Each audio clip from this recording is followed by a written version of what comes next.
자료 잘 보이시나요? 예, 잘 보입니다. 네. 안녕하십니까. 방금 소개받은 밸류링크의 남윤수라고 합니다.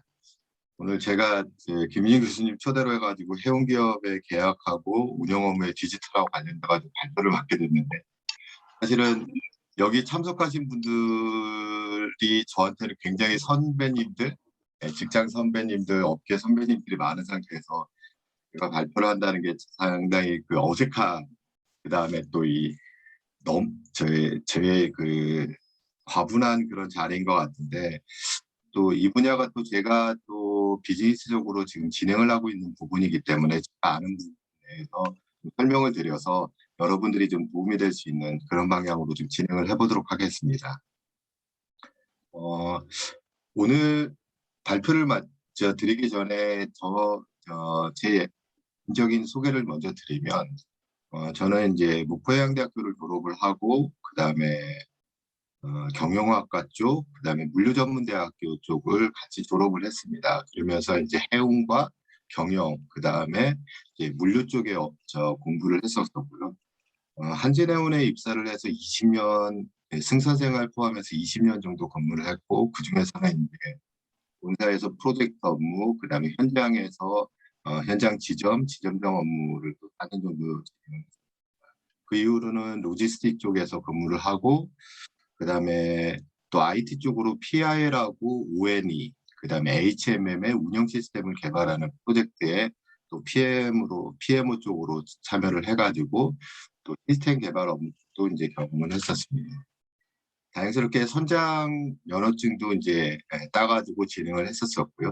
그다음에 물류관리사라든지 무역관리, 그다음에 유통관리 이런 쪽에 자격을 가지고 있습니다. 그래서 이 베이스를 설명을 드린 이유는 오늘 한 것 자체가 어느 한쪽에 치우치거나 하지 않고 그런 경험하고 그다음에 노하우를 기반으로 해가지고 제가 설명을 드리고 있다라는 그런 차원에서 제 양력을 잠깐 설명을 드렸습니다.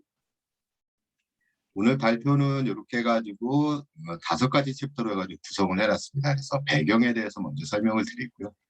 그다음에 해운 커머셜 트레이딩 서비스, 오늘 주 메인인 이 부분에 대해 가지고 설명을 드리고, 또 그다음에 해운 기업의 물류 기업화라는 얘기가 굉장히 많이 나오고 있지 않습니까? 근데 그 물류 기업화의 관점에서 어떤 것들이 이렇게 커머셜 트레이딩 외에 어떤 것들이 추가적으로 필요한지, 그래서 그 분야에 대해 가지고 조금 더 집중적으로 좀 설명을 드리도록 하겠습니다. 참조하실 수 있도록 더위 회사의 플랫폼 서비스 사례를 통해 가지고 지금 글로벌 해운 기업들이 나가는 방향, 그다음에 물류 기업들이 나가는 방향에 밸류링크유가 어떻게 플랫폼 서비스를 가지고 포지셔닝하고 있는지를 말씀을 드리고, 마지막으로 간단하게 이제 대안에 대해 가지고 고찰을 해보는 그런 시간을 좀 갖도록 하겠습니다. 밸류링크유는 디지털 테크 기반으로 물류 서비스라는 회사입니다. 그래가지고 지금 드린 그런 과제들이 저희 비즈니스에 많은 부분 녹여져 있기 때문에 그런 관점에서 이제 설명을 드리겠다라고 말씀드리고요. 또 하나 이제 발표를 시작하기 전에 사전에 공유를 드리고 싶은 게 뭐냐면, 이제 오해하실 수 있는 부분들이 있어요. 왜냐하면 저는 오픈되어 있는 데이터랑 정보를 기반으로 분석을 했기 때문에 결국은 분석하는 사람의 사견이라는 게 반영이 될 수밖에 없어서 이를 좀 감안해가지고 들어주셨으면 좋겠고, 그다음에 사례를 발표를 할 때 그 사례가 인사이트를 여기 오신 분들이 다 인사이트를 가지자는 의미에서 이제 사례 발표를 하기 때문에 혹시나 이제 오해가 없으시기를 좀 부탁을 좀 드리고요. 또 하나가 이게 관점이라는 게 되게 중요합니다. 왜냐하면 해운이라든지 물류 쪽이라는 것을 보면 여러 가지의 생태계 참여자들이 있지 않습니까? 해운 기업, 물류 기업, 화주 기업들, 조선 기업들, 금융 기업들이 있는데, 사실은 어느 관점에서 이 현상을 바라보냐에 따라 가지고 사실은 평가가 달라지는데, 오늘은 제가 해운 관점으로 주로 말씀을 드리고, 그다음에 화물과 관련된, 물통과 관련돼서는 이제 고객 관점을 기반으로 해가지고 설명을 드린다는 걸 참조를 하셔가지고 좀 들어주셨으면 좋겠습니다. 이제 발표를 좀 시작을 하도록 하겠습니다. 백그라운드 부분입니다. 목에서 써놨듯이 창고랑 트럭 서비스를 판매하는 머스크의 영업사원이라는 제목으로 해가지고 자료를 만들었습니다. 스시엠 페어 2021이라는 행사가 킨텍스에서 10월 6일에서 8일까지 진행이 됐습니다. 그래서 굉장히 많은 물류 쪽에 SCM과 관련된 업체들이 참여를 했었는데요. 들어가자마자 제일 중앙에 있는 부스를 제일 크게 사용을 한 데가 머스크였습니다. 들어가자마자 부스의 중앙에 머스크가 와가지고 자기 홍보 부스를 만들어놔가지고 이제 서비스를 소개하고 있었는데요. 그 서비스 소개 항목이 이제 오른쪽에 있는 그림에서 나와 있는 저 항목들입니다. 제가 한번 읽어보겠습니다. 머스크 플로우, 머스크 스팟, 에어프레이트, CL, WND, 밸류 프로텍트, 카카오 챗봇, 그다음에 인터모더 레일, 그다음에 트레이드 렌지. 머스크는 알다시피 해운 기업이라고 알고 계시지 않습니까? 근데 보시다시피 머스크가 홍보 부스를 만들었는데 머스크 서비스에 대한 얘기는 하나도 없습니다. 이 9가지 항목의 서비스 자체가 현재 해운에서 계신 분들이 사실은 생소한 용어로 해가지고 알아들으실 그런 항목들로 해가지고 그 프로덕트를 선전을 하고 있는 것을 볼 수가 있습니다. 재미난 거는 물류 기업들이 모이는 장소를 가면 사실은 해운 기업들이 참여를 하지를 않고 있습니다. 네. 어느 우리나라의 여러 그 물류 그 컨퍼런스라든지 아니면 이런 행사를 갔는데 해운 기업들이 한 번도 참석하지 않는 반면에 머스크는 굉장히 집중적으로 전략적으로 참여를 하고 있고 특히나 머스크가 이제 올해 워낙 해상물 동량이 많이 이제 증가를 하고 선복이 부족하다 보니까 로컬에서 세일즈랩들한테 사실은 선복을 타는 것이 아니라 지금 한국 세일즈랩은 성과평가를 창고랑 트럭 서비스 판매를 가지고 성과평가를 하고 있다고 합니다. 그 정도로 지금 머스크 자체는 우리가 알고 있는 해운 기업을 벗어나는 다른 그런 비즈니스로 해가지고 확대를 해나가는 것을 볼 수가 있는데요. 그럼 중요한 게 넘버원 기업이라고 하는 머스크, 특히나 해운에 대해 가지고 사실은 시황 분석에 대해 가지고 1인자라고 할 수 있는 머스크가 왜 이렇게 다른 쪽의 비즈니스로 그 영역을 넓혀가고 있는지에 대해 가지고 고민을 해볼 수가 있을 것 같습니다. 그래서 만든 자료가 수급 밸런스하고 뉴 노멀에 대한 예측입니다. 작년 코비드19 이후로 해운 흐름이 급등을 하면서 많은 해운 기업들이 사실은 수지가 굉장히 좋아지고 있는 그런 상황이고요. 그러다 보니까 사실은 영업이익률이 지금 40에서 50%까지 올라가는 그런 형태를 보실 수가 있습니다. 해운 역사상에 아마 이런 영업이익률을 발생을 시켰던 사례 자체가 없었던 것 같은데 지금 코비드 이후에 이런 상황이 좀 발생을 하고 있습니다. 그러다 보니까 사실은 이런 해운 시황이 굉장히 오래 갈 거다. 그다음에 해운 시황이 완전히 반전을 했다. 또 저희가 사이클 이론으로 따지면 10년 호황주의가 다시 왔다. 이런 말씀을 하시는 분들이 계십니다. 그래가지고 사실은 정말 이런 것들이 맞는지에 대해 가지고 자료를 조사를 했고요. 이게 이제 머스크가 트랜스포메이션을 하는 이유가 아닐까라고 생각이 듭니다. 저희가 이제 몇 번에 걸쳐 가지고 사실은 큰 변화를 거쳤죠. 한 번은 그레이트 리세션 2008년에 있었던 리먼 사태 때요. 그다음에 한 번이 2016년, 그다음에 이제 코비드 상황 이 세 번에 걸쳐 가지고 발생을 했는데 여기 계신 분들 아시다시피 선박은 한번 마켓에 투입이 되면 20년에서 25년이 전체 라이프 사이클입니다. 그러다 보면 20년 동안, 25년 동안에 공급이라는 게 발생을 하면 계속 유격적으로 공급에 영향을 미치고 있는데 여기서 보시다시피 빨간 선으로 나온 게 공급의 증가 곡선입니다. 2003년도를 제로 100이라는 포인트로 놨을 때 공급 자체가 그것보다 지금 약 400% 정도 늘어났고 그다음에 수요 자체는 290%, 280% 정도 늘어났습니다. 2.8배요. 그 정도로 늘어나는 데서 2025년이라는 것을 포커스를 하고 있습니다. 그 사이에 노란색으로 나타난 CCFI는 굉장히 급속도로 성장을 해버렸죠. 2020년 이후에 1000포인트를 넘어서면서 사실은 2.2배 정도의 성장을 하고 있고 그 다음에 2003년도 비교해가지고 연료비는 2.4배 정도 늘었습니다. 그리고 비용은 늘어난 반면에 운임 자체가 폭등을 하면서 실제적으로 현재 상태에서 굉장히 시황이 좋은 반면에 전체적으로 늘어난 공급, 수요 이런 것을 봤을 때 이 시황 자체가 계속적으로 유지될 수 있느냐에 대해서는 사실 퀘스천을 가질 수밖에 없겠죠. 물론 이 곡선 내에서는 빠져 있는 몇 가지 항목들이 있습니다. 슬로우 스티밍으로 인한 선복의 감소분 한 10% 정도 된다고 하죠. 그다음에 요즘 그 미국이라든지 그다음에 유럽 쪽에 그 터미널 적체, 요즘 싱가포르 쪽에서도 터미널 적체가 발생하는데 그런 거로 인해 가지고 정시성에 영향을 미치면서 또 선복이 감소되는 그런 영향. 이런 영향 빼고 실제적으로 수치상으로 공급량이 늘어난 그런 영향이라고 보시면 될 것 같아요. 이런 영향을 봤을 때 향후에 특히나 저희가 선복이 급속도로 증가한 2000년도 초중반, 그다음에 2015년, 그다음에 2023년 이렇게 증가를 한 이후 시점에 해운 시황이 폭락했던 그런 사례를 봤을 때 향후 해운 시황이 얼마만큼 좋게 갈는지에 대해서는 약간의 퀘스천을 가질 수밖에 없을 것 같다는 생각이 듭니다.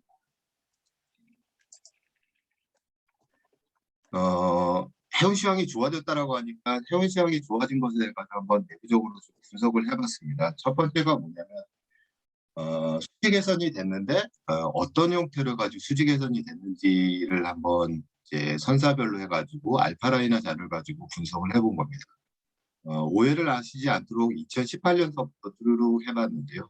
2020년 2, 4분기까지는 거의 전선사들이 사실은 대등한 형태로 해가지고 이미 그 RPB라고 하는 그 박스당 레비뉴 자체가 이제 유사하게 이렇게 흐름을 가지고 있다가 3, 4분기 때부터 2020년 3, 4분기 때문에 급속도로 이제 증가를 하기 시작을 했고요.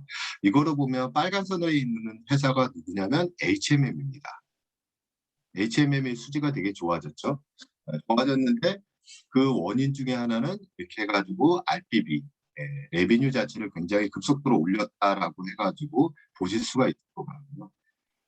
그런 반면에 뭐 포스코라든지 그다음에 머스크라든지 이런 회사들은 약 한 7, 800불의 갭을 보일 정도로 RPB 자체가 차이가 있습니다. 이 결과적으로 나오는 RPB 자체가 사실은 영업적으로 보면 저 안에 굉장히 많은 것들이 숨겨져 있는데 그런 부분에 대해서 오늘 자세하게 얘기하기보다는 그냥 HMM의 수지가 좋아진 것 자체가 RPB 자체가 굉장히 개선이 되면서 했다는 것. 다만 이 RPB 자체가 저렇게 개선이 되는 게 해운 영업하시는 분 아시다시피 저게 영업적으로는 중장기적으로 가는 거에서 굉장히 리스크가 많은 그런 항목이다라고 설명을 좀 드릴 수가 있을 것 같습니다. 그런 반면에 또 리스크가 또 하나 있습니다. 뭐냐면 뉴노멀 시대 아까 말씀드린 대로 공급이 수요를 통과하고 있는 상태에서 생존하기 위해서는 제일 중요한 것이 영업 경쟁력이라고 말씀을 드릴 수가 있을 것 같습니다. 영업 경쟁력이라고 하는 것 자체는 결과적으로 보면 얼마만큼 많은 화물을 확보해서 선적을 했냐라고 설명을 드릴 수가 있을 것 같은데 그거에 대한 반증을 보여드리는 장표를 하나 이렇게 만들었습니다. 제일 윗단에 있는 것 자체가 코스코죠. 코스코 자체가 사실은 제일 높게 나타나 있습니다. 근데 코스코 자체는 뭐 선복 자체도 물론 많죠. 선복 자체도 많지만 이 카보타지 룰의 보호를 받기 때문에 중국 내륙 내에 이동 화물을 워낙 많이 처리를 하다 보니까 머스크보다도 훨씬 더 높게 그 화물 선정량이 나타나고 있는데요. 2등으로 나타나는 거 머스크, 그다음에 뭐 CMA, 그다음에 합방, 밑에 있는 게 HM입니다. 뭐 이거는 뭐 선풍량 자체랑 또 당연히 영향도가 같이 가져가고 있는데 중요한 거는 HMM의 사례입니다. HMM이 영업을 되게 잘해가지고 수지가 되게 좋아졌다라고 신문지상에서 계속 나오고 있는데요. 반증으로 보시면 HMM이 선복을 투입을 하기 시작한 게 작년도 4월 달입니다. 예.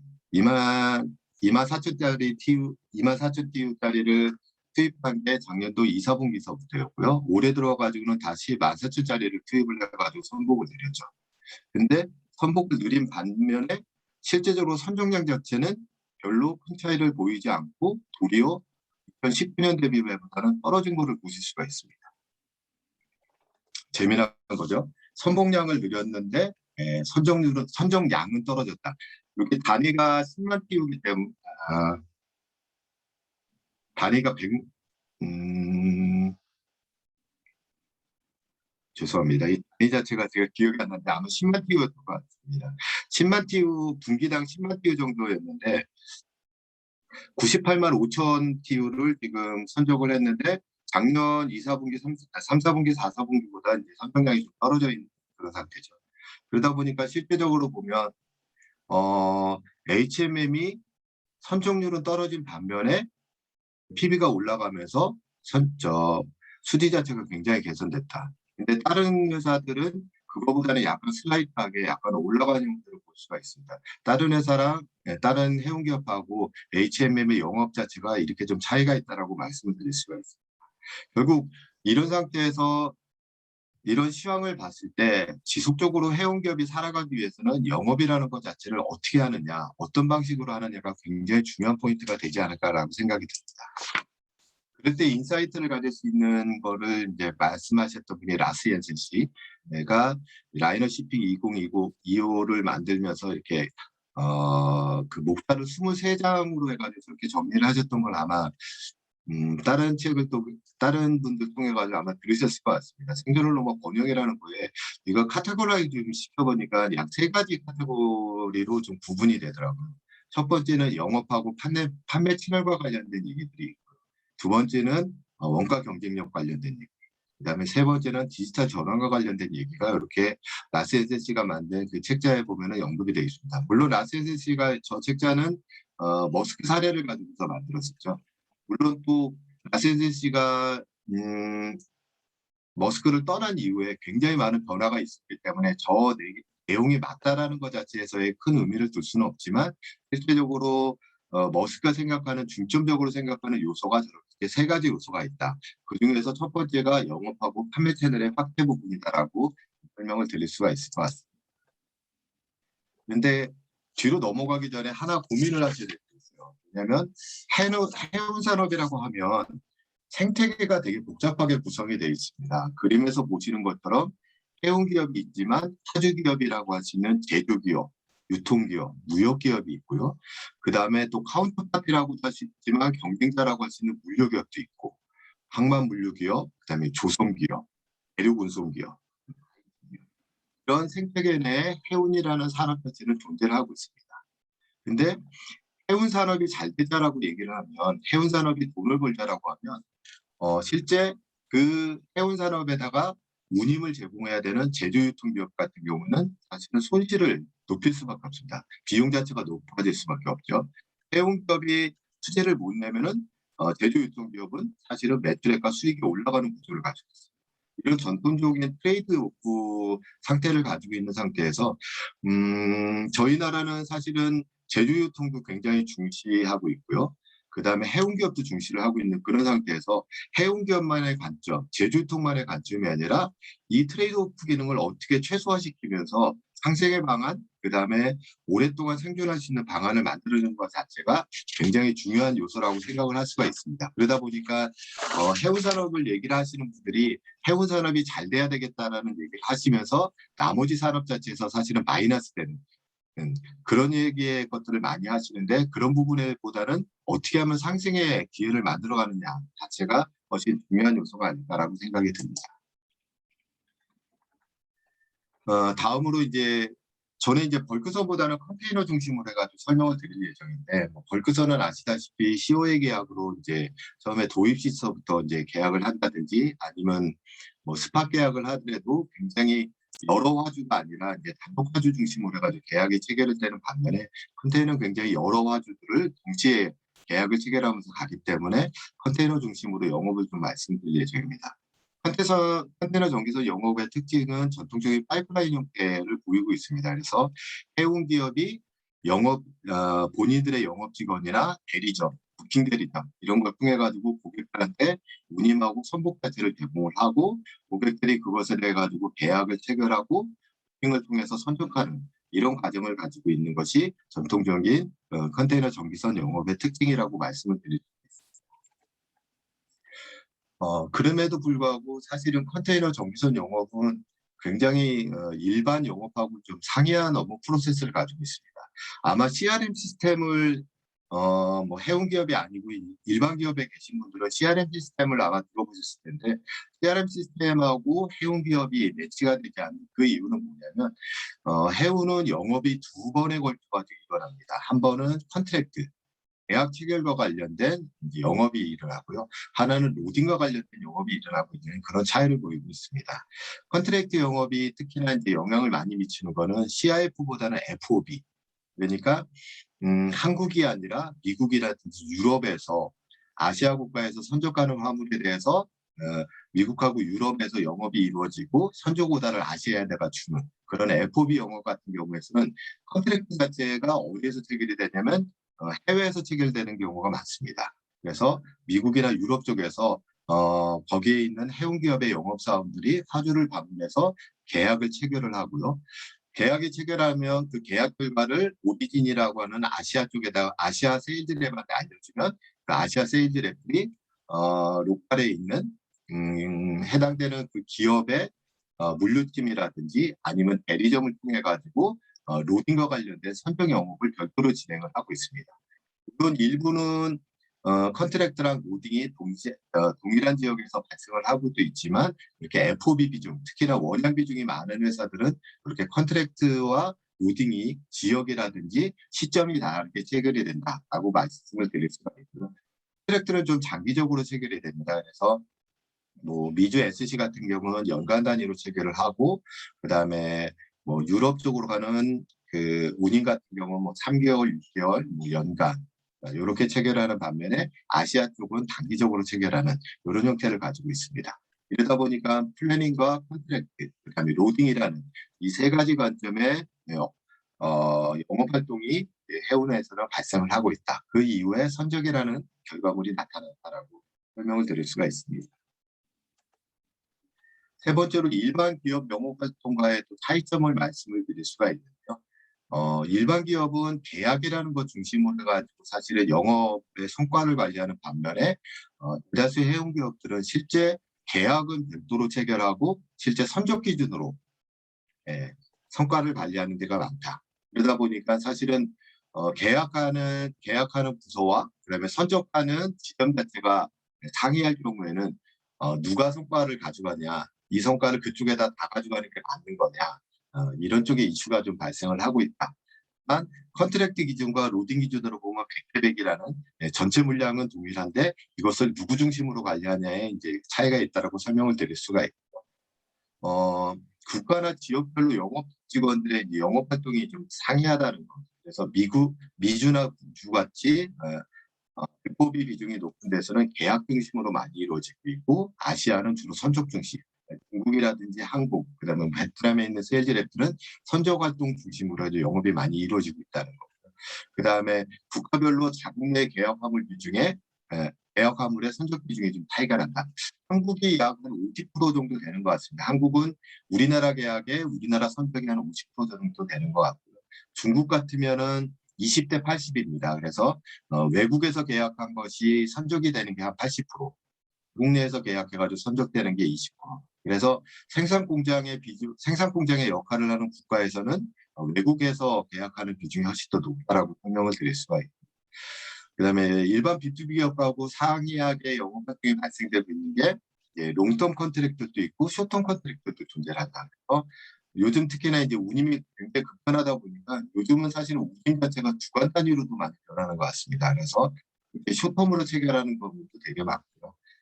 고객분 자체가 수만에서 수십만까지, 원형 기업 같으면 관리하는 고객분 자체가 몇십만 명 정도 됩니다. 그래가지고 이렇게 고객군이 많다는 거. 그다음에 고객이라고 하시는 분들의 명칭이 송화인, 수화인, 오피파이, 뭐 BCO, 뭐 포워더, MVCC 아주 굉장히 여러 종류의 그런 고객들이 존재를 한다라고 설명을 드릴 수가 있습니다. 해운 기업에도 파레토 법칙하고 롱테일 법칙이 굉장히 심하게 적용이 됩니다. 그래서 고객이라고 하면 모든 고객이 같은 고객이냐라고 하면은 그렇지는 않습니다. 한 예를 들어봤는데요. 제가 H해운에 한진해운에 있을 때 고객 분석 자료를 하나 만들었던 그런 자료입니다. 얼마만큼 고객 자체가 중대형 고객의 비중이 높은지를 봤는데 임의적으로 잘라봤습니다. 그래서 80대 20 법칙이니까 80%를 점유하는 사람들의 비중을 가지고 역산을 해가지고 하니까 대형 고객이라고 하는 연간으로 6천 TEU 이상을 선적하는 화주가 1%밖에 안 됩니다. 그리고 나머지 30% 정도를 차지하고 있는 중용 고객이라고 할 수 있는 사람들, 그래서 연간으로 한 900TU 정도까지 선적하는 화주의 비중이 5%입니다. 그러면 나머지 94%가 나머지 매출액의 20%를 점유하고 있는데 그분들의 평균 선적량이 35T였어요. 연간 35T. 연간당 1TU도 되지 않는 그런 화물을 선적하시는 분들이 전체 고객 숫자의 94%를 가져가고 있다.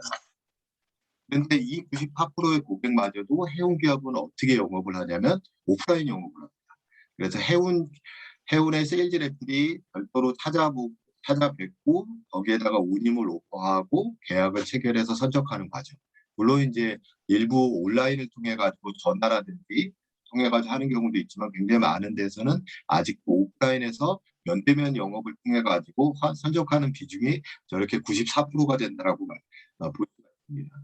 아마 일반 해운 기업도 아마 보시면 한 90% 이상의 화주들이 주간당 1TU도 안 되는 화주들의 비중이 아마 90% 정도는 넘게 이렇게 차지할 것 같습니다.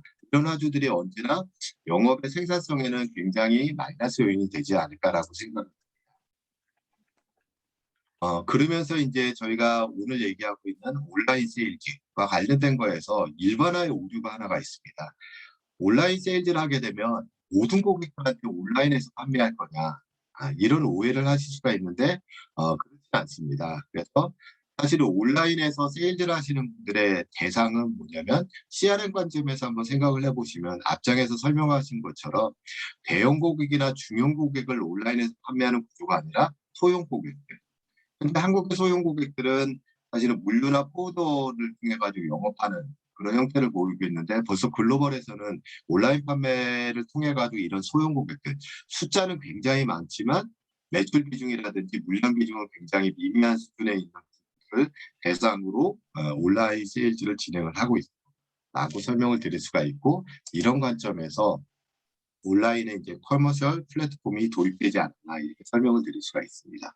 온라인 플랫폼의 구조 자체는 아까 오프라인에서 세일즈 랩이나 그다음에 총대리점이나 부킹 에이전트를 통해 가지고 운임하고 선복을 제공하는 것 자체를 온라인에서 제공을 하고 판매자랑 구매자 양쪽을 연결해 드린다.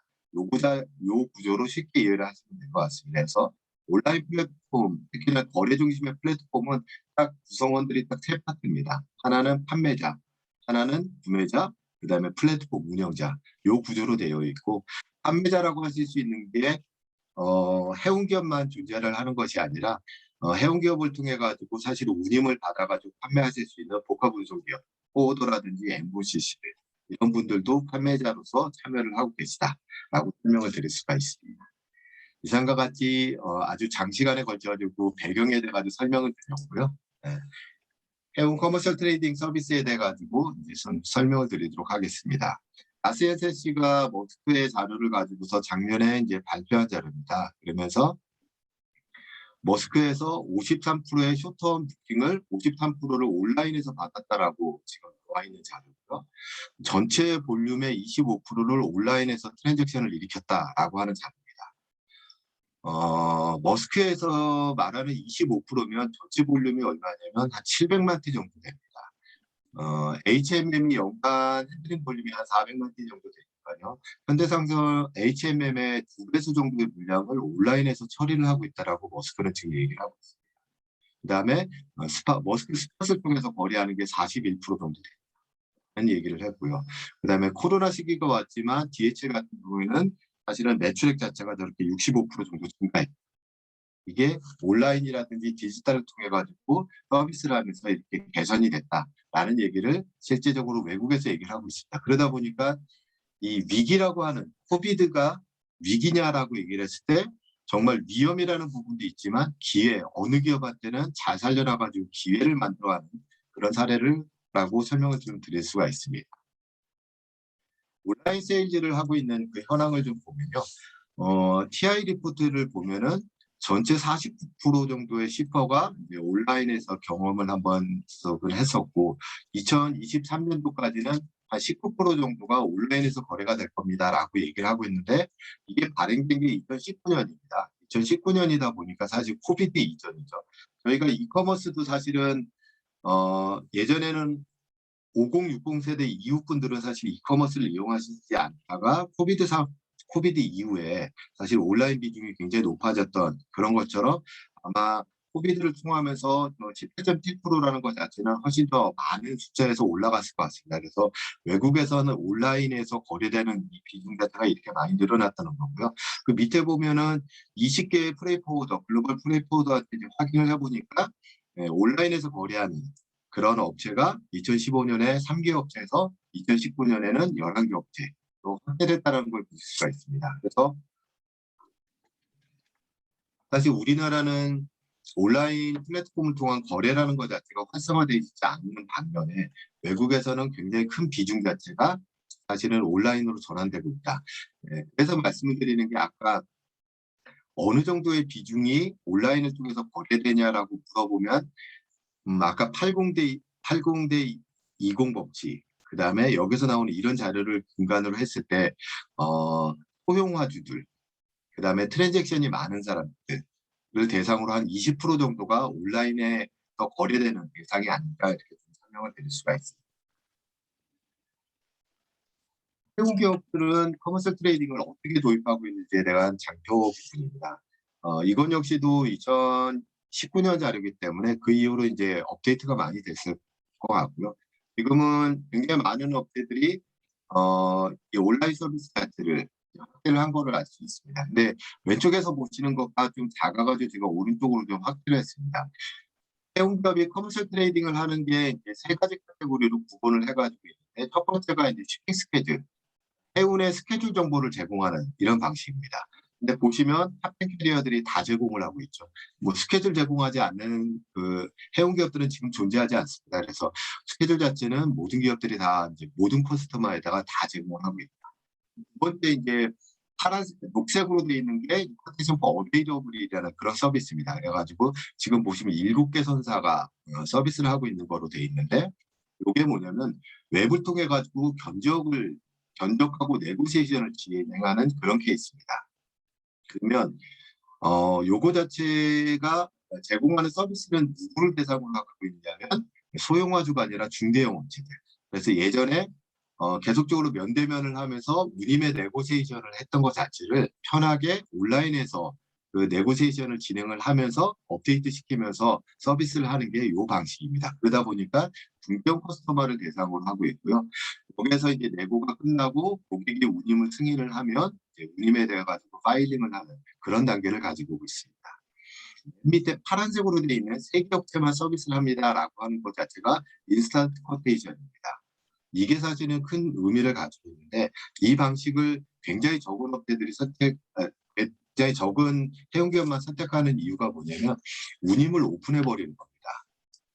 그래서 본인들이 오픈 테리프를 갖다가 운임을 오픈하고 그 운임에 대해 가지고 승낙해 가지고 선적하시는 분들은 바로 선적이 가능한 별도의 네고시에이션 과정이 없이 오픈 테리프를 그냥 사용하도록 만드는 게 인스턴트 쿼테이션 그런 방식입니다. 이게 왜 그러냐면 본인들이 가지고 있는 오픈 테리프 자체의 수준 자체가 마켓에서 공표가 되는 거지 않습니까? 그러다 보니까 사실은 굉장히 적은 기업들만이 저 방식을 선택을 하고 있는데 보시면 새 업체들이 다 유럽 업체들입니다. 유럽 업체들은 사실은 이런 면에서는 굉장히 좀 빠르게 저거를 적용하고 있는 것 같고 우리나라도 HMM이 쿼테이션 포 어베이러블까지는 이번에 오픈을 해가지고 서비스를 하는 거로 알고 있는데 인스턴트 쿼테이션은 아직 저희랑 같이 하는 이제 몇 개 업체 외에는 이제 인스턴트 쿼테이션을 국내에서는 적용하지 않고 있는 그만큼 운임에 대해서 마켓에 오픈되는 것 자체가 이제 좀 부담스러워하는 이런 형태로 볼 수가 있습니다. 이 거래 방식 자체는 오프라인에서 거래하는 것 자체를 온라인으로서 했다는 것 자체라고 이해를 하시면 됩니다. 그러다 보니까 실제 영업사원이 운임을 오퍼하고 고객이 그걸 승인하는 과정 자체를 온라인에서 직접적으로 제공을 하고 있다. 이 정도에서 이해를 하시면 되지 않을까 합니다. 그러면 글로벌에는 어떤 상황이 발생을 하고 있냐면 글로벌에는 해운이나 물류 서비스를 하는 플랫폼 서비스 기업들이 모델 50 컴퍼니라고 말씀드렸는데 사실 저거보다 훨씬 더 많이 특히나 요즘은 한국가에서도 몇 개씩의 그런 업체들이 생겨나고 있습니다. 제가 참여하실 수 있도록 뒤에 그 URL을 다 적어놨는데 한 번씩 들어가서 보시면 굉장히 많은 업체들이 벌써 이런 서비스를 제공을 하고 있고요. 이런 서비스를 제공하기 위해서는 해운 기업의 참여, 해운 기업의 운임이 정보가 노출이 돼야 되다 보니까 해운 기업이 이런 서비스를 통해 가지고 자기의 선복, 자기의 운임 자체를 판매하는 구조를 가지고 있다. 그래서 현재 더 많은 화물을 확보하기 위해서 영업의 채널을 확대하는 과정 중에서 이런 플랫폼 서비스 자체를 많이 이용을 하고 있다라고 설명을 좀 드릴 수가 있습니다. 여기서 보시면 머스크 트윌 외에 이제 프레스포트라는 회사가 참 의미 있는 회사인데 미국에 있는 온라인 포워딩 회사입니다. 프레스포트가 투자금을 유치한 게 2조 정도를 받았습니다. 근데 2조 중에서 거의 절반 이상을 이제 손정희 회장님이 가지고 있는 비전 펀드에서 이제 투자를 받으셨거든요. 그러니까 2조 정도라는 투자를 받을 정도로 플렉스포트가 굉장히 이제 마켓에서는 리더급으로 통하고 있고 플렉스포트에서 나오는 운임 지수들 요즘 공개되는 걸 아마 보실 수가 있을 것 같습니다. 그 정도로 플렉스포트 자체는 온라인 포워드의 역할도 하지만 그런 그 리서치, 그다음에 마켓 데이터 쪽에 그런 사업까지도 굉장히 폭넓게 하고 있다라고 좀 설명을 드립니다. 플랫폼 기업이 굉장히 많은데 이 플랫폼 기업이 많다 그래가지고 이 거래 구조가 동일하냐 그렇지는 않습니다. 거래 구조가 굉장히 차이가 나고 있고요. 그 거래 구조가 좋냐 나쁘냐에 따라 가지고 이 기업이 오래 갈 수 있냐, 조금 비즈니스 패턴이 좋지 않다 이런 쪽에 좀 설명을 드릴 수가 있을 것 같습니다. 그걸 좀 설명을 드리면 먼저 오른쪽에 있는 비즈니스 모델 부분에 가지고 좀 설명을 드리도록 하겠습니다. 업체는 여러 가지만 거래 유형이 다 다릅니다. 어떤 업체는 중개를 하고요. 어떤 업체는 주선을 하고 어떤 업체는 대행을 하는 형태를 가지고 있습니다. 중개랑 주선의 역할은 굉장히 차이가 있죠. 중개는 단순하게 연결만 해주고 주선은 본인의 이름으로 별도로 선화증권이라든지 증서를 발행하는 형태가 이제 주선의 형태고, 그다음에 면허 자체도 이제 차이가 있도록 그렇게 돼 있습니다. 두 번째로 보시면 얘네들이 수익화를 어디서 차지하고 있는지를 이제 좀 구분을 해놓은 겁니다. 그래서 외국 기업은 거래라는 것만을 하는 것이 아니라 이제 무료 서비스, 정보 제공이라든지 비지빌리티라든지 이런 무료 서비스가 굉장히 많은 반면에 국내 플랫폼 기업 중에서는 이런 무료 서비스를 제공해주는 기업이 별로 없다는 말씀을 드리고요. 그 다음에 실제 이런 기업들이 수익을 가져가는 것 자체가 거의 대부분 커미션과 마진에서 영역에서 수익을 가져가고 있고, 일부 기업 같으면은 디지털 전환과 관련된 핀테크, 그다음에 블록체인이나 AI, 그다음에 빅데이터 사업 이런 걸 통해 가지고 또 다른 커미션과 마진 외에 미래 성장 모델을 가지고 있는 것을 좀 보실 수가 있을 것 같습니다. 이런 기업이 거래 구조를 왼쪽에서 보시면 아까 말씀드린 대로 온라인 플랫폼 자체는 판매자랑 플랫폼 운영자, 구매자 이 3단계로 구성이 되어 있다고 말씀을 드렸는데 판매자가 누구냐, 그다음에 플랫폼 운영자가 누구냐에 따라 가지고 이 거래 구조 자체가 굉장히 특이하게 되어 있습니다. 앞에 두 개는 실제 플랫폼 운영자가 개별 기업입니다. 판매자 개별 기업이 실제 플랫폼을 운영하는 형태를 보실 수가 있는데 그 중에서 하나는 해운기업, 하나는 물류기업입니다. 해운기업의 사례가 아까 설명을 드렸던 머스트 같은 사례고, 네. HMM 사례, 이런 것들이 해운기업이 온라인 플랫폼을 운영하는 사례라고 말씀드릴 수가 있고, 물류기업의 온라인 플랫폼 사례는 삼성 SDS의 첼로의 케이스, 그다음에 DHL이라든 생커 이런 케이스들이 물류기업이 온라인 플랫폼을 이용을 해가지고 고객한테 판매라는 구조라고 설명을 드릴 수가 있습니다. 그 밑에 5가지 케이스는 공용 플랫폼의 케이스입니다. 공용 플랫폼은 뭐냐면 본인이 실제적으로 물류기업이나 해운기업이 아닌 상태에서 판매자의 레이트나 선복을 받아가지고 구매자랑 연결해 주는, 그래가지고 굉장히 여러 판매자들이 참여할 수 있는 구조라고 말씀을 드릴 수가 있고요. 그 중에서는 중개형도 있고, 중개형 중에선 판매자가 해운기업인 경우, 판매자가 물류기업인 경우가 이제 구분이 되어 있고요. 그 다음에 주선형, 그 다음에 웹부킹만 하는 형태, 그 다음에 밸류링크 같이 중개랑 주선과 대행을 다 같이 해주는 그런 형태로 되어 있는, 그런 여러 가지 형태로 되어 있고, 거기에 보면 제가 숫자를 좀 써놨습니다. 이 숫자의 개념은 숫자가 하나인 경우에는 고객이 구매를 할 때 마진이 한 번만 붙었다는 얘기고요. 그다음에 숫자가 미리하고 표시가 돼 있는 거는 마진이 두 업체를 통해서 붙었다는 거고, 3으로 돼 있는 거는 사실은 마진이나 커미션이 세 번이 붙었다는 얘기입니다. 결국은 구매자 입장에서 3이라는 숫자가 붙어져 있는 그런 거래 구조는 사실은 제일 높은 물류비 자체를 나타내고 있겠죠. 그래서 어떻게 하냐에 따라 가지고 사실은 그냥 우리가 쉽게 플랫폼 서비스 업체다라고 했을 때도 이렇게 많은 차이를 보이고 있다는 거로 이제 설명을 좀 드릴 수가 있습니다. 운영 플랫폼과 개별 기업의 플랫폼은 어떤 차이를 가지고 있냐면, 해운 기업이나 물류 기업이 직접적인 온라인 플랫폼을 유지를 하면 본인들이 이제 오픈할 때는 굉장히 많은 구매자들이, 기존에 없던 구매자들이 이제 참여를 한다라고 이제 생각을 할 수도 있는데, 거의 대부분은 기존에 본인의 서비스를 이용하고 있던 그런 고객들이 들어와가지고 거래를 하는 구조라고 한다라고 하면, 공용 플랫폼은 구매자라든지 판매자가 굉장히 여러 업체에서 참여를 하기 때문에 그런 이제 오픈성이 있다, 설명을 드릴 수가 있습니다. 이 차이는 뭐냐면, 저희가 노트북을 하나 사더라도 애플의 오프라인 매장을 가서 살 수도 있고요. 용산 전자상가를 가서 살 수도 있고, 그다음에 뭐 11번가라든지 아니면 쿠팡 같은 온라인몰에서 살 수도 있지 않습니까? 로열티를 중시할 거냐, 아니면 내가 오프라인에서 보면서 살 거냐, 아니면 오프라인에서 사기가 귀찮으니까 내가 온라인에서 여러 업체를 가지고 쇼핑하면서 그렇게 해가지고 비교 분석하면서 살 거냐, 라는 그런 차이가 있지 않을까 생각을 합니다. 그러다 보니까 해운기업이 오프라인에서 세일을 했던 것, 그 다음에 해운기업이 본인이 만든 온라인 플랫폼에서 하는 것, 그 다음에 공공 플랫폼을 이용하는 것, 이런 것들이 향후에서는 상호 병립하면서 가지 않을까라고 생각이 듭니다.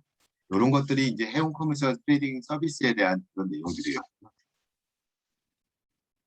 사실은 커머셜 플랫폼을 넘어서는 비욘드 커머셜 플랫폼이라는 주제 자체가 제가 오늘 드리고 싶은 핵심 내용은 사실은 이 분야에 있습니다. 그래서 저희가 이제 플랫폼을 얘기를 하면 사실은 커머셜 플랫폼을 굉장히 많이 이제 말씀을 하시고요. 알고 계신데, 사실은 커머셜 플랫폼은 전자상거래라고 보시면 됩니다. 그래서 그냥 본인의 한복과 우림을 더 많이 팔기 위해서 한자라고 한다면, 실제 물류기업들이 나가고 있는 방향은 오퍼레이션이나 데이터 플랫폼 분야입니다. 그리고 이 오퍼레이션이나 데이터 플랫폼은 단순하게 플랫폼의 분야만을 가지고 있는 것이 아니라요.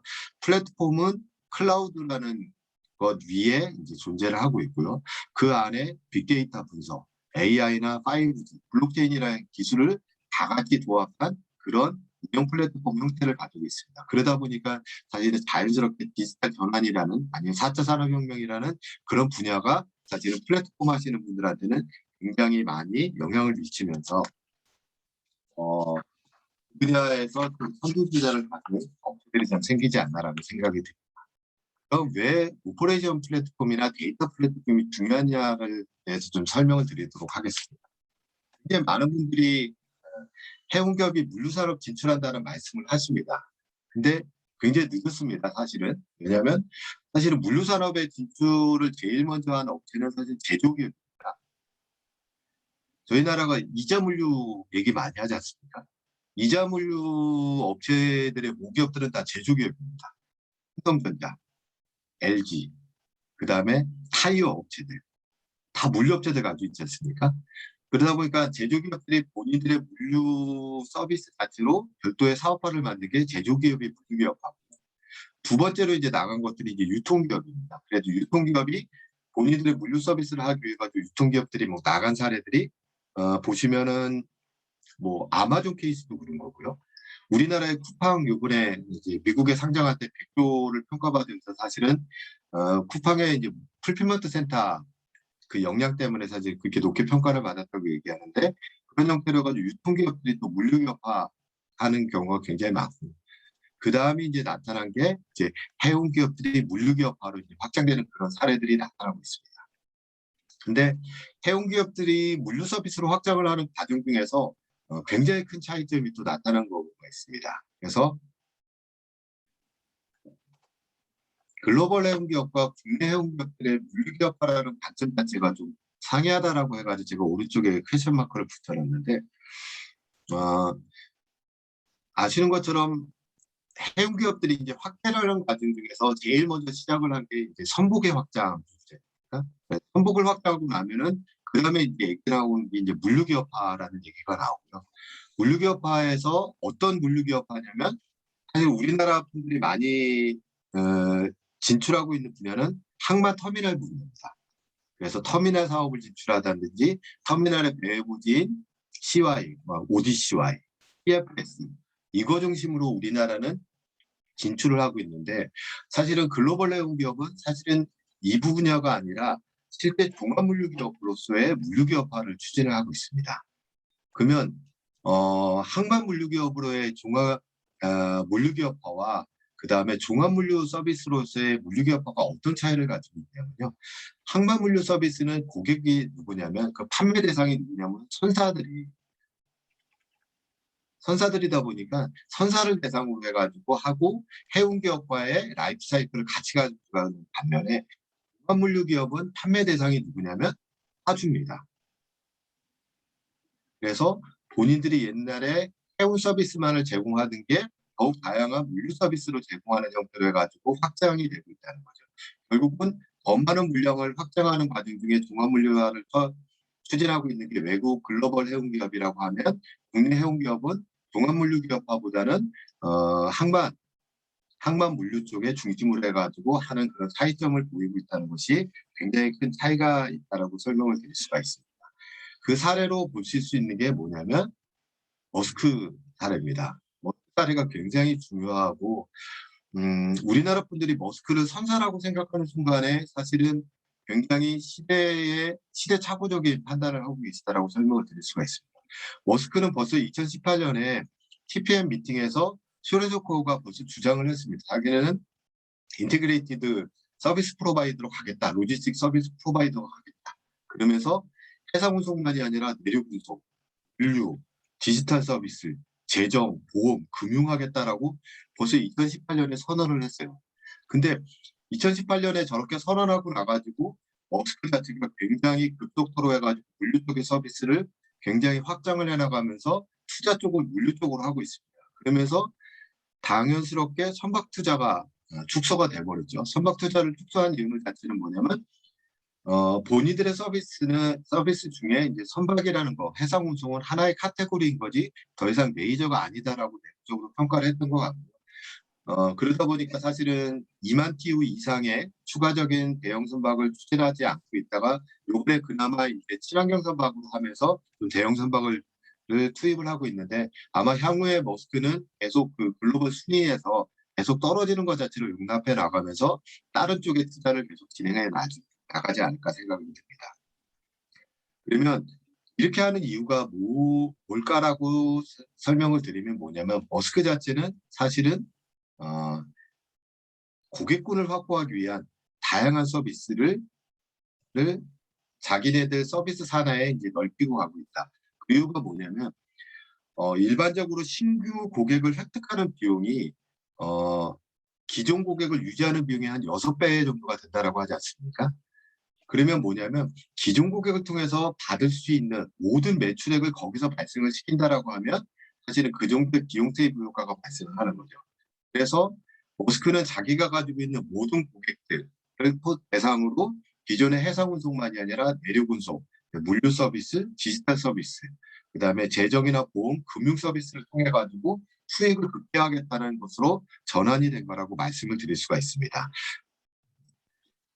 그런 사례에서 말씀을 드리는 게 서플라이 체인이라는 부분입니다. 저희가 글로벌 서플라이 체인이라고 얘기를 하면서 서플라이 체인, 공급사슬 얘기를 많이 하는데 공급사슬을 얘기를 하면서도 굉장히 많은 분들이 아직도 제품의 이동에 대해서만 공급사슬을 얘기를 하고 계세요. 근데 벌써 글로벌 공급사슬에서는 제품을 넘어선 정보, 자금이라는 부분을 하고 있지 않습니까? 이 세 가지가 다 글로벌 공급사슬 관리의 대상이라고 하는데 아직도 제품 얘기를 하고 계시는데 지금 글로벌 기업들은 정보, 자금 이 분야에서도 서플라이 체인을 관리하기 시작을 한다는 거죠. 특히나 이제 정보 부분, 데이터 부분도 사실 중요하지만 아까 이동해 부사장님 계시지만 이 자금이란 부분이 사실은 굉장히 중요한 역할을 많이 합니다. 지금 보면 해운 기업을 얘기를 하면 선박 투자가 자금 투자의 대상이라고 생각을 하시는데 외국 기업들은 선박 투자가 아니라 물류에서 발생되는 모든 페이먼트 자체를 이 자금의 대상으로 생각합니다. 우리나라 보면 이커머스들이 사실은 SGF 서플라이 체인 파이낸스를 많이 적용을 하지 않습니까? 그래가지고 사업화를 많이 했는데 사실 물류기업 역시도 이커머스에서 그 판매자랑 구매자 간에 자금을 돌리는 것처럼 만약에 물류에서 그 서비스 차지 자체에 자금을 갖다 돌린다라고 하면 사실은 하나의 큰 서비스 카테고리가 될 수 있죠. 물류 아까 머스크 자체가 재정이나 보험, 금융을 얘기하는 것 자체가 여기서 말하는 자금의 부분입니다. 그래가지고 사실은 외국 기업들이 가져가고 있는 글로벌 공급사성 관리에는 단순하게 제품의 이동만이 아니라 정보랑 자금의 이동까지도 관리하고 있다라고 설명을 드리는데 그 이유를 나타내는 게 요 해당되는 작품입니다.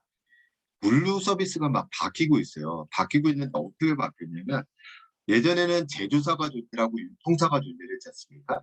이게 전통적인 오프라인 커머스입니다. 온라인 커머스가 이커머스가 많이 활성이 됐다고 해서 오프라인 커머스가 없어진 건 아닙니다. 지금 한국 같으면 한 35%가 이커머스라고 얘기를 하고 있고 그다음에 한 65% 정도가 이제 오프라인 커머스입니다. 백화점이나 마트, 편의점, 소매점 아직 이용하시죠?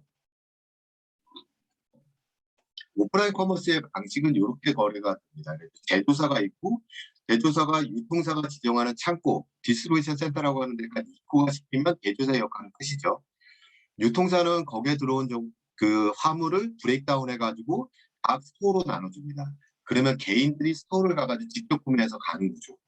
이러다 보니까 사실은 업체가 세 군데로 나눠져 있고 그 다음에 운송하는 화물 단위가 제조사의 경우는 컨테이너나 ULD 단위로 운송이 되는 반면에 유통사는 팔렛이나 손박스 단위, 개인 같으면 제품 단위에 구매를 했다라고 하면 이커머스가 들어오면서 물류가 막 바뀌고 있습니다. 뭐냐면 풀필먼트라고 DC가 없어지고 풀필먼트 센터라는 것 자체가 중간에 들어섰고요.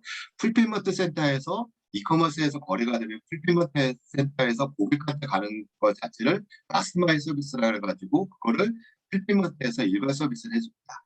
근데 풀필먼트 서비스가 완벽하냐? 그건 아닙니다. 뭐냐면 우리나라에서 판매되고 있는 제품의 90%가 해외에서 수입되고 있지 않습니까?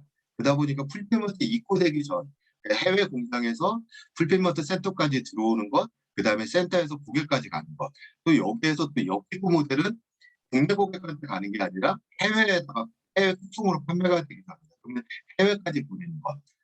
이 모든 서비스가 한꺼번에 이루어지고 있는데 그 관리하는 주체가 누구냐면 셀러라는 사람입니다. 이커머스에서 판매하기 원하는 셀러 자체가 이 모든 구간에 책임을 가지고 있습니다. 물류 서비스를 하는 업체는 구분이 되어 있지만 관리 주체는 셀러입니다. 돈을 주는 주체는 셀러. 그러다 보니까 셀러가 이거를 원하는데 국제운송 과정에서 컨테이너 박스로 했던 것 자체가 고객한테 가는 시점에서 개품으로 바뀝니다. 이러다 보니까 이 모든 것 자체가 굉장히 복잡하게 관리가 되는데 수입만 해도 복잡한데요. 우리나라 이커머스 기업은 해외 판매도 하지 않습니까? 그러다 보니까 이 서비스를 해외에서도 받게 돼 있고요.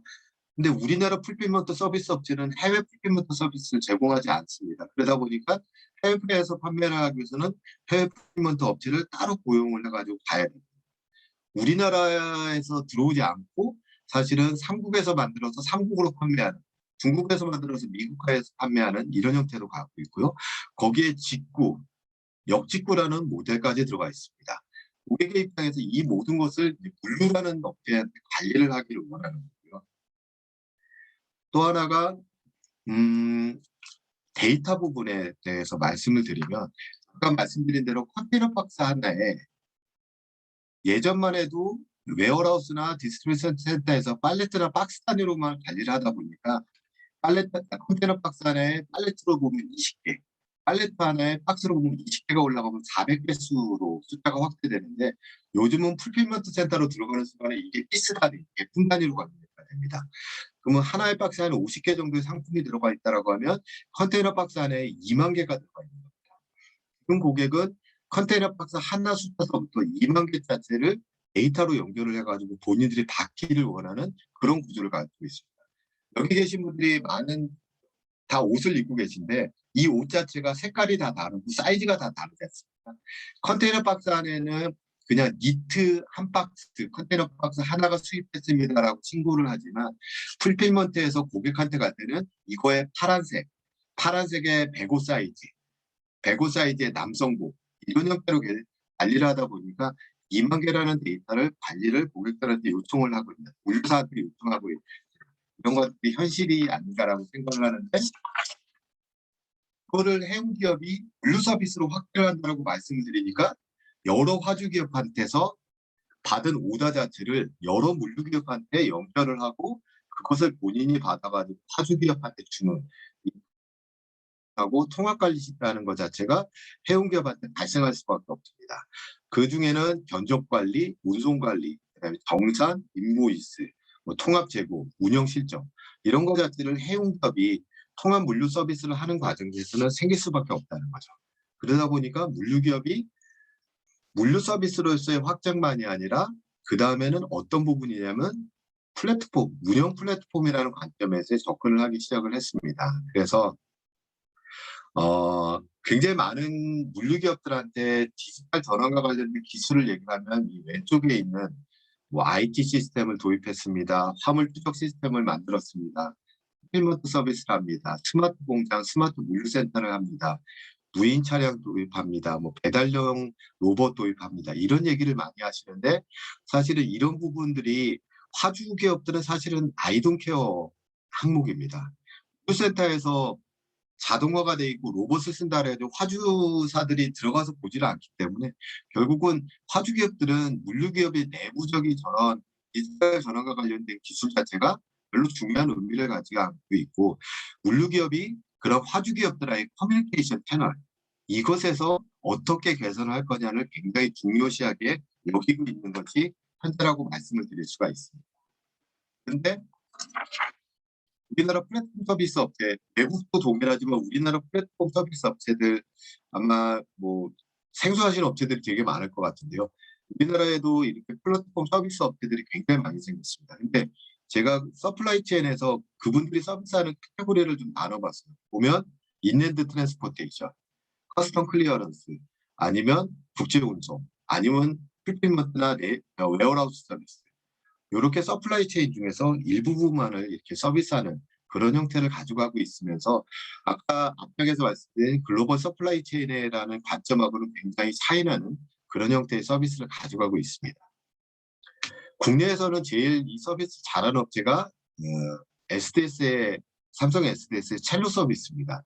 그래서 첼로, 뭐 첼로 스퀘어, 첼로 트러스트, 디지털 서비스 해가지고 굉장히 좋은 서비스를 만들어 가지고 서비스를 하고 있는데, 첼로 서비스마저도 사실은 이제 한계점을 좀 가지고 있다라고 말씀을 드릴 수가 있는데, 기술적으로는 첼로가 SDS의 첼로 자체가 굉장히 어드밴스드 되는 기술인 반면에 사실은 물류기업으로 본인이 물류기업의 입장이기 때문에 사실 중립성의 이슈가 사실은 첼로에서는 발생을 하고 있고요.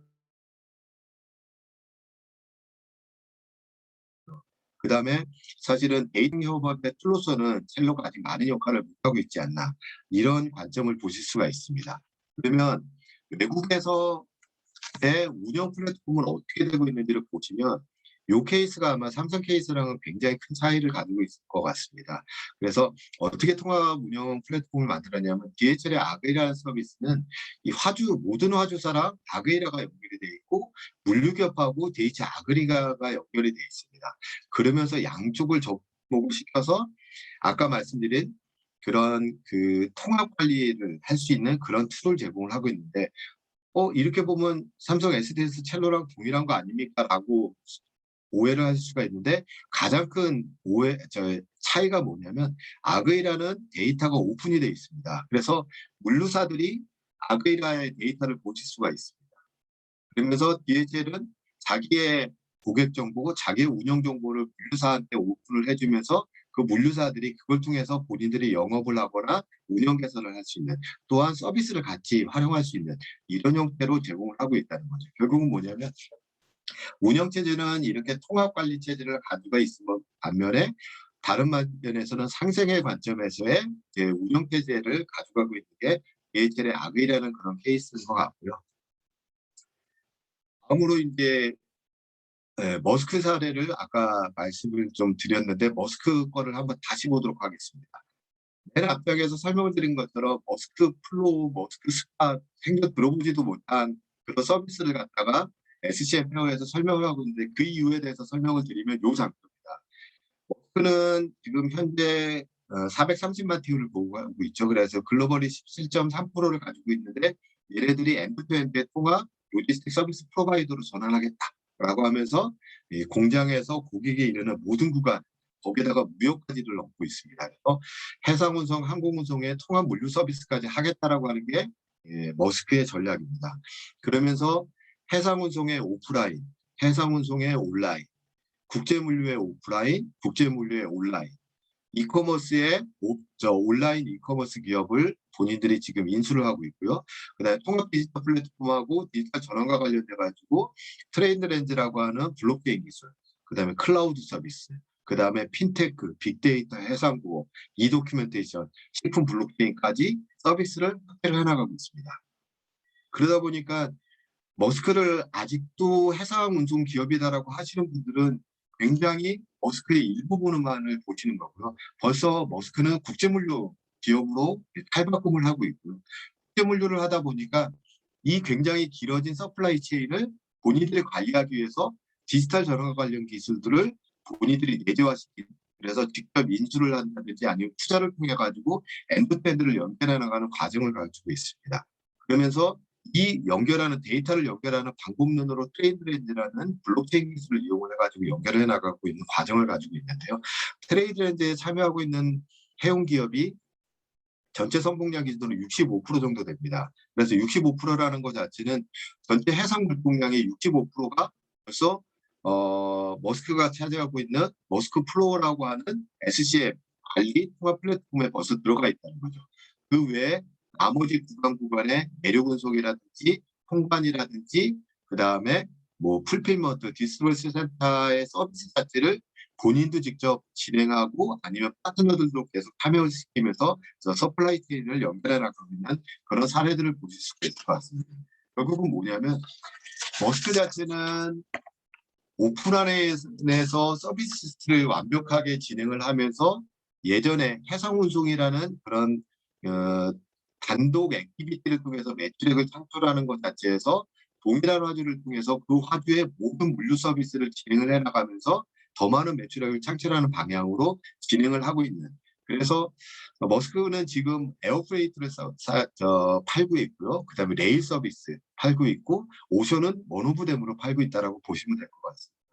그래서 머스크 자체가 키 액티비티 2020이라는 것을 했을 때는 해상이라는 말 자체가 여기에서도 빠져 있습니다. 머스크 플로어라고 하는 통합 운영 플랫폼, 디지털 솔루션 부분, 그 다음에 로지스틱 서비스 이런 부분을 중심으로 해가지고 판매를 하는 이런 구조를 볼 수 있다는 거죠. 이런 것들이 사실은 그 해운 기업이 단순하게 현재 더 많은 것을 판매하기 위해 가지고 커머셜 플랫폼만을 가진 것이 아니라 실제 이렇게 내가 물류 쪽을 가야 되고 물류 쪽을 가기 위해서는 디지털이라는 걸 통해서 이렇게 길어진 그다음에 더욱 많아진 서플라이 체인을 온라인에서 관리하는 그런 능력까지도 확보를 해야 된다라고 좀 설명을 좀 드릴 수가 있을 것 같습니다. 그다음에 이제 저희 플랫폼 사례를 좀 설명을 드리겠습니다. 저희는 아까 말씀드린 대로 디지털 테크 기반으로 비즈니스를 하는 그런 업체입니다. 저희 회사 명칭은 밸류 링크 U부입니다. U라고 하는 거는 국제물류의 생태계 모든 분들한테 서비스를 제공하기 위해서 U라는 걸 붙였고요. 어떤 밸류를 제공할 거냐라고 하면 올마이티 SCM 플랫폼을 제공을 하겠다라고 회사의 설립 취지가 돼 있습니다. 그래서 국제물류에 필요한 모든 8가지의 커머셜 트레이딩을 제공을 해드리고 있습니다. 그러면서 글로벌 공급망 사스를 연결하기 위해서 SCM을 위한 각종 디지털 기술들, 클라우드, 빅데이터, 카고 트래킹, IoT, 운영 솔루션, 블록체인, RPA나 AI까지 그 기술들을 제공을 해서 글로벌 공급망 사슬 연결 작업을 진행을 하고 있습니다. 이 서비스가 모든 참여자들한테 무료로 제공되는 서비스입니다. 그래서 트레이딩 자체도 무료로 제공이 되고요. 각종 정보, 데이터, 기술의 이전까지 무료로 해가지고 서비스를 제공해 주는 게 밸류링크의 서비스입니다. 그다음에 플랫폼이라는 것 자체는 굉장히 많은 사람들이 들어와서 활성화를 시켜야 오래갈 수가 있어서 파트너 그룹으로 GSDC라는 글로벌 해외물류 디지털 컨소시엄을 또 운영을 하고 있고 파트너들을 한국과 외국의 서비스 파트너들을 또 참여를 시키면서 또 같이 이 서비스를 확대해 나가고 있습니다. 이 서비스를 왜 무료로 해가지고 하냐라고 이제 문의를 하시는 분들이 많은데 아까 말씀드린 대로 저희가 한진해운 출시, 저 역시도 한진해운 출시이고 저희가 설립했던 취지 자체가 한진해운이 없어지고 나서 그때 가지고 있던 노하우를 가지고 한국 해운 물류 쪽에서 좀 공헌할 수 있는 뭔가를 만들어 보자. 그거를 또 사회에다가 공헌할 수 있게 제공을 해보자라는 취지에서 이제 회사를 만들다 보니까 이 서비스 자체가 무료로 해가지고 제공이 될 수 있도록 만들고 올해가 4년 차인데 올해까지를 한국의 기업들한테 우선권을 주기 위해서 한국에서 서비스를 했다라고 하면 내년서부터는 이 서비스를 글로벌히 확대해서 글로벌 물류사들, 글로벌 화주들까지 참여를 하는 그래서 글로벌에서 이런 플랫폼과 관련된 서비스를 격차 없이 그다음 비용 부담 없이 사용하실 수 있게 만들어 나가겠다는 게 저희들의 취지입니다.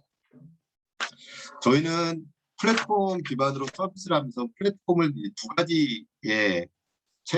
가지의 관점에서 적용을 하고 있습니다. 그래서 하나는 플랫폼의 개발자, 그다음에 운영자로서의 역할이 있고요. 하나는 저희도 하나의 플랫폼 사용자로서의 역할이 있습니다. 그래서 플랫폼의 개발자 운영자 역할에서는 무료 공유라는 개념을 가지고 있고요. 사용자의 역할에서는 저희도 이제 수익화 모델을 거기에 사용자 역할에서 가지고 있는데 그거를 좀 설명을 드리겠습니다.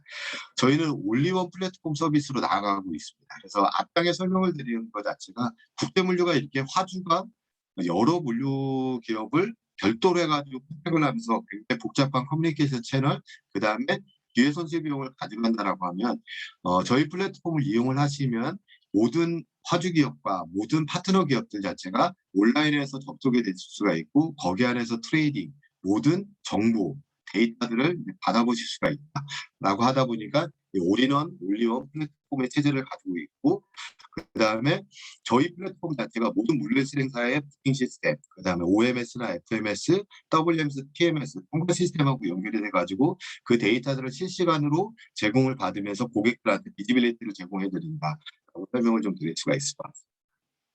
저희 플랫폼은 8가지 트레이딩을 한꺼번에 제공을 해드리고 있습니다. 그 이유는 뭐냐면 아까 장에서 설명을 드린 것처럼 플랫폼 서비스를 한다라고 하면서 그 중에서의 해상 운송, 그 중에서 항공 운송, 뭐 트럭 운송, 뭐 창고 서비스 이런 것들을 단독적으로 하다 보니까 고객들은 서비스를 받기 위해서 여러 업체의 아이디 패스워드를 중복적으로 사용을 하면서 데이터를 중복적으로 입력해야 되는 반면에 저희는 그 서비스를 저희 사이트에서 한 번에 입력하시면 연관되어 있는 서비스를 이제 같이 이용을 할 수가 있다. 이런 것 등을 가지고 고객들한테 편리함과 비용 절감의 그런 효과를 같이 드리고 있다라고 해서 국제물류와 관련된 8가지 서비스를 제공을 해드리고 있고요. 그다음에 DT테크 기반으로 서비스를 한다는 것 자체가 이겁니다. 그래서 카고 트래킹이 예전에 EDI, 그러니까 과거 데이터를 중심으로 했다라고 하면 저희는 부킹과 AIS나 IoT라는 실시간 데이터를 기반으로 리얼타임의 카고 트래킹을 제공을 해드리고 있고요. 이런 비지빌리티를 통해서 고객들한테 화물의 위치나 상태 정보를 제공해 주면서 거기서 나온 데이터를 가지고 실제 운송한 실적 정보를 리뷰를 해드리고 그걸 통해서 옵티마이제이션, 그러니까 라우트라든지 서비스를 선택하는 과정 중에 옵티마이제이션 서비스를 할 수 있도록 그렇게 제공을 해드리고 있고 그다음에 에스티메이션 얼라발 타임이라든지 오토카고 무브먼트, 그다음에 선박이나 컨테이너 트럭이라고 하는 자산의 운영 정보를 제공을 해드려가지고 데이터를 그런 그 실적 리뷰를 통해 가지고 데이터하는 작업에 시간을 들이는 거를 최소화시키는 그런 서비스를 해드리고 있고 이거를 위해 가지고 AI나 블록체인의 기술을 저희 빅데이터 분석에다가 적용을 시켜가지고 제공을 해드리고 있습니다. 저희는 고객이 원하는 엔드투엔드 서비스를 제공을 해드리고 있습니다. 그다음에 온라인에서만 제공을 해드리면 사실 오프라인에서 굉장히 어려움을 많이 가지고 계시기 때문에 온라인하고 오프라인을 같이 서비스를 하고 있고 그다음에 저희 서비스는 국제물류를 타겟팅하고 있기 때문에 국내라고 하는 도메스틱만이 아니라 글로벌의 모든 서비스를 같이 연결하는 온라인 채널로 서비스를 하고 있다라고 설명을 드릴 수가 있습니다. 그러면 밸류링크가 어떻게 이렇게 무료로 하는 거에서 어떻게 수익화를 가지고 있는지 굉장히 고민을 많이 하고 계신데, 어, 플랫폼을 기반으로 하면 사실은 좋은 서비스를 만들 수 있는 것 자체가 사실 무궁무진합니다. 그중에서 저희가 여기에 보여드리는 것처럼 5가지의 서비스 자체를 현재 준비를 하고, 그중에서 지금 하얗게 보이는 2가지는 현재 서비스를 이제 오픈을 해가지고 제공을 해드리고 있는데요. 이런 걸 통해 가지고 기존의 판매자나 구매자가 손해보지 않으면서도 저희는 수익을 남길 수 있는, 그래서 상생의 모델들의 서비스를 하고 있습니다. 그중에서 첫 번째가 뭐냐면, 아까 이커머스 비즈니스가 굉장히 확대되고 있다라고 설명을 드린 반면에 사실 이커머스 전용 물류라는 서비스 자체는 사실 굉장히 빈약합니다. 아마 일부 분들이 풀필먼트 서비스라는 거를 들으셔가지고 풀필먼트가 만사 음, 모든 서비스가 가능한 거라고 생각을 하시는데, 아까 그림에서 보시듯이 풀필먼트 서비스는 국내로 들어온 다음에 고객한테 가는 과정만 관리를 합니다. 그러다 보니까 사실은 수익 과정, 다시 외국으로 나가는 특정 과정 자체가 배제돼 있다는 반면에 저희는 그것까지도 모두 연결한 국제 운송과 통관, 풀필먼트의 라스트 마일, 관부가세 환급까지 모든 서비스를 일괄적으로 하는 서비스를 ICF라는 서비스 모델로 만들어서 고객한테 제공을 해드리고 있고요. 이 서비스가 국내로 수입되는 서비스 플러스 해외로 수출되는 과정, 그다음에 창고간에서 운영되는 모든 과정들에 적용이 됩니다.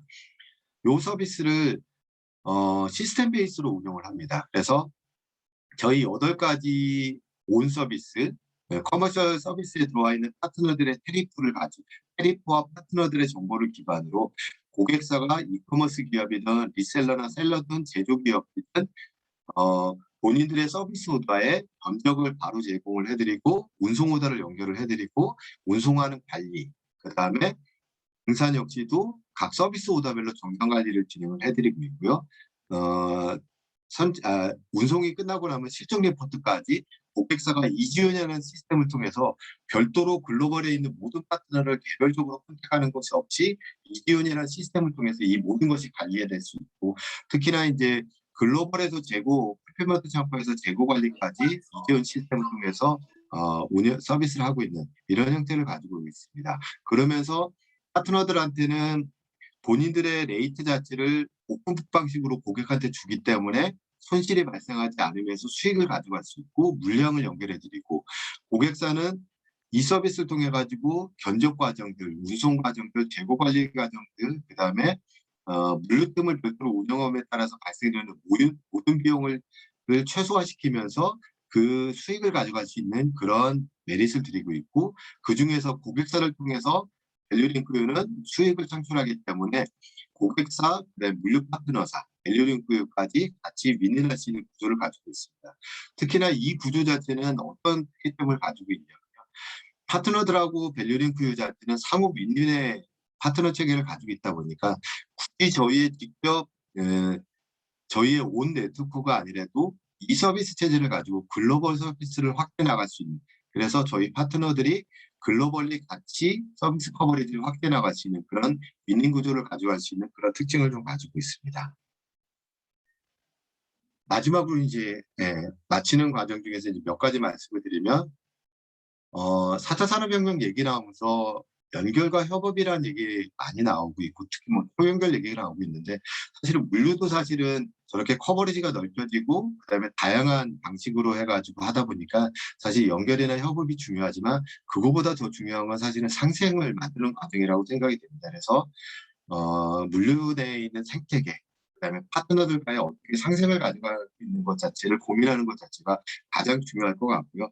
그래서 트레이드 오프 상황이지만 상생을 만들 수 있는 방법 중에 하나가 플랫폼이 아니면 디지털 기술 자체가 굉장히 그런 거에서 공헌을 할 수 있다. 특히나 항제비용 제로화를 가져갈 수 있기 때문에 그런 과정 중에서 플랫폼이나 디지털 기술들을 많이 이용을 하시면 좋지 않다고 생각이 들고, 디지털은 이제 선택해야 하는 필수. 그래서 커머셜을 많이 고민하고 계시겠지만 향후에 사실은 더 많은 비즈니스로 나가기 위해서는 커머셜을 넘어선 오퍼레이션과 데이터 기반으로의 플랫폼을 좀 고민하시면 좋지 않을까라고 생각합니다. 그다음에 디지털 뉴딜 역시도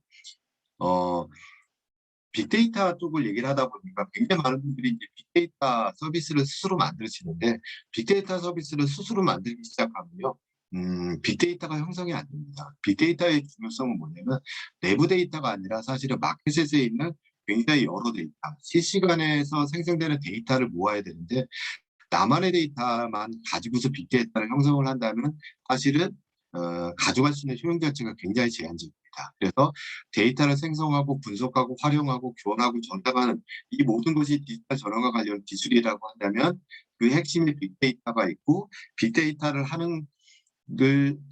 모으는 과정 중에서 연결과 협업이라는 걸 꼭 고민해 보셨으면 좋겠고, 그거를 하기 위해서 사실은 아까 설명 잠시 드렸던 GSDC라는 그런 민간 컨소시엄을 저희가 이제 또 사무국으로 운영을 하고 있습니다. 그래서 GSDC가 무료로 운영이 되고 있습니다. 그래서 가입비도 없고 운영비도 없고 거기에 들어오시면 각종 데이터나 정보나 기술들 자체를 무료로 제공을 받으실 수 있어가지고 좀 참여를 해주셨으면 하는 그런 바람이고요.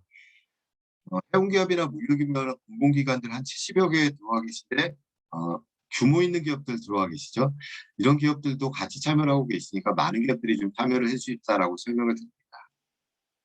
또 하나가 디지털 전환과 관련돼 가지고 물류기업이 해운이나 물류기업이 접근하는 게 왼쪽에서 보이는 수익성, 비용 절감하고 수익성이라는 관점에서의 접근 방법도 있지만 사실은 제가 중시하고 있는 건 오른쪽 해운 기업을 넘어선 물류 기업을 넘어선 그래서 사실은 트랜스포메이션을 할 수 있는 그런 기술에 대해 가지고 고민을 많이 해주십사라는 말씀을 드리고 그 사례로 제가 두 가지 설명을 드린 게 잔디어 케이스랑 현대자동차 케이스입니다. 잔디어라는 회사 자체가 농기계 만드는 회사지 않습니까? 근데 잔디어 자체가 데이터 플랫폼을 만들면서 본인들의 제품만이 아니라 타 농기구의 데이터까지 확보를 하고 거기다가 마켓 정보까지 확대를 하면서 지금은 시스템 회사로 바뀌어버렸습니다. 그러다 보니까 잔디어는 더 이상 제조기업이 아니라 데이터 사업을 하는 회사로 바뀌었고요. 지금은 플랫폼하고 앱 사업을 한다고 얘기를 하고 있습니다. 이게 디지털 전환 기술을 이용한 트랜스포메이션의 사례라고 할 수가 있습니다. 잔디어가 외국이라고 하면 우리나라로 보면 현대자동차 케이스인데 현대자동차의 정의선 회장님이 사실은 행보 자체가 굉장히 특이한 케이스인데 하나는 뭐냐면 본인들의 생산 라인을 사실은 미래를 위해서 준비하고 계시는 변화를 보이고 있는 게 수소차 전기차 모델을 내연기관 중심에서 수소차 전기차로 해가지고 자동차 제조 자체에서의 트랜스포메이션을 일으키고 있는 반면에 더 중요한 부분은 사실은 비즈니스의 트랜스포메이션을 하고 있다는 겁니다. 그래서 자율주행차를 넘어선 커넥티드카, 그다음에 마스라는 것까지 넘어가고 있는데 사실은 커넥티드카나 마스라는 개념으로 가면 현대자동차만을 사용하는 게 아닙니다. 이렇게 되면 사실 고객이 원하면 거기에서 제공해주는 차량 중에서는 뭐 도시바 것도 들어가 있고 BMW라든지 벤츠도 들어가 있습니다. 결국 현대자동차가 내가 하나의 차량 제조회사지만 향후에 마스라는 거로 가기 위해서는 그거 자체가 하나의 카테고리가 되고 나머지가 데이터와 그다음에 운영 플랫폼을 통해 가지고 연결하는 그런 형태로 가지고 비즈니스를 넓혀 나간다는 관점에서 지금 현대자동차가 움직이고 있고 이 케이스가 아까 머스크의 케이스, 머스크가 확대게 된 케이스랑 보시면 굉장히 그 비슷한 점을 많이 갖고 있습니다. 그래서 향후에 디지털이라는 것 자체, 해운 시장이 좋다 나쁘다만이 아니라 해운 시장이 그럼에도 불구하고 해운을 하면서 살아나기 위해서 더 많은 비즈니스를 확대 나가기 위해서 이런 트랜스포메이션, 디지털 전환을 기반으로 한 트랜스포메이션을 고민해야 될 그런 시점이 아닌가라고 생각이 듭니다. 이런 거에 밸류링크가 좋은 가치를 제공을 해드리면서 같이 커나갈 수 있는 그런 역할을 밸류링크도 계속할 수 있도록 1시간 반이나 장시간 동안 고생 많으셨고 발표 이상으로 마치도록 하겠습니다. 수고하셨습니다. 예, 남 대표님 감사합니다.